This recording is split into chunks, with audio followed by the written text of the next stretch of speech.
What should the P-pop fans expect from this event, and what difference this collab can bring? And basically, bring us back that moment when the decision was made. Ano yung mga na-consider nyo kaya nagkaroon ng ganitong collab?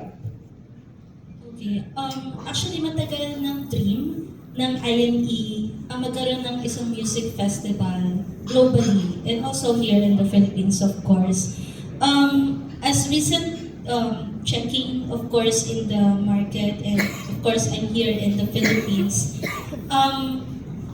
sobrang proud ako and confident na talagang simulan yung ganitong klaseng music festival.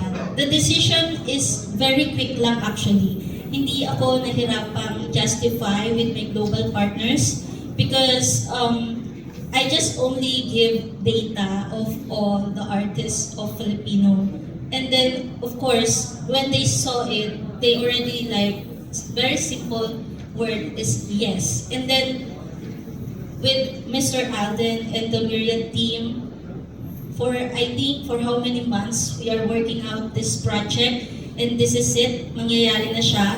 And yun, kumbaga for me, sobrang excited ako at alam ko yung mga fans ng mga naka-guess who is magiging super excited kasi hindi namin masyadong ino-over price yung soon i-release din naman namin. Marami kami mga announcement.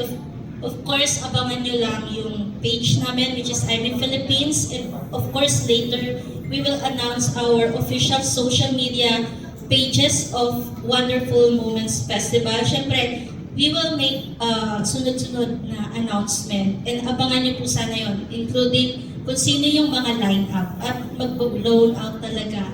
Dahil sobrang malalaki sila. Yeah.